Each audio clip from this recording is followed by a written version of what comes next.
আসসালামু আলাইকুম আমার ভাই বোনেরা, কেমন আছেন?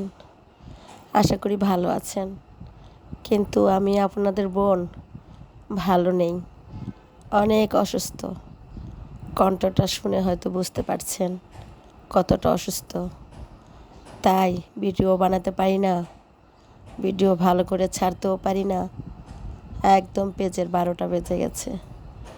এখন আমার ভাই বোনেরা সবাই মিলে আমাকে একটু ভালোবাসা দিবেন, একটু লাইক কমেন্ট করবেন, হয়তো পেজটায় যাত্রা বেঁচে যাবে। খুব কঠিন সময় যাচ্ছে, এদিকে অসুস্থ, ওইদিকে পেজের অবস্থা খারাপ। দুইটা নিয়েই খুব আমার এখন মন খারাপ। তাই মন খারাপ করলে আর কি হবে, চলে আসলাম আবার সামান্য কিছু ভিডিও নিয়ে। দেখে শুনে কমেন্ট করবেন, ভালো রাখবেন বোনটাকে, আপনারাও ভালো থাকবেন। একটু ডাল রান্না করলাম,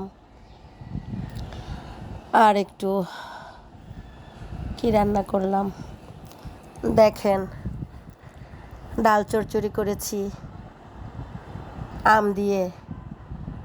খেতে খুব ভালো হয়েছিল, খুবই স্বাদ হয়েছিল, চমৎকার লাগছে। অসুস্থ শরীর নিয়ে রান্না, যেমন খুশি তেমন করে রান্না করলাম, কোনো রকম আর কি, বেঁচে থাকার তাগিদ। রান্না তো করতে হবে, তা না হলে খাবে কি সবাই? কবেলা কিনে খাবে? রান্না তো করতেই হবে। তাই সামান্য কিছু রান্না করে নিলাম, ডাল চচ্চড়ি করলাম, এত করছি। আম দিয়ে দেব,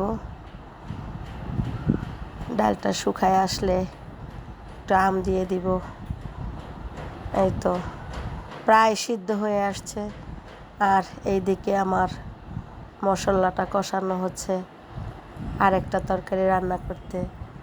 সেই মলাই মাছ পেঁয়াজ দিয়ে একটু ভুনা করে নিলাম।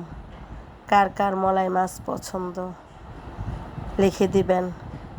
আজকে এ দিয়ে চলবো, বেশি কিছু রান্না করতে পারবো না, খুব কষ্ট হচ্ছে অসুস্থতার কারণে। তাই মলাই মাছ টমেটো দিয়ে একটু ভুনা করলাম, ডাল চচ্চড়ি করলাম। আজ এতে চলবে বন্ধুরা, আজ আর বলবো না, খেতে চলে আসেন। কেননা আমি তো পারছি না রান্না করতে, যাই রান্না করলাম সবাইকে নিয়ে এখন খাবো। আপনারা সবাই দোয়া করবেন, ভালো থাকবেন, সুস্থ থাকবেন। এই গরমে বেশি বেশি তরল খাবার খাবেন, পানীয় খাবেন, শরবত খাবেন, পারলে এক বেলা চিড়া খাবেন। চিড়ার কোনো বিকল্প নেই। সবাই ভালো থাকবেন, সুস্থ থাকবেন। ভিডিওটি শেষ হয়ে আসছে, ভালো থাকবেন। আল্লাহ হাফেজ। আসসালামু আলাইকুম ওয়া রাহমাতুল্লাহি ওয়া বারাকাতুহু।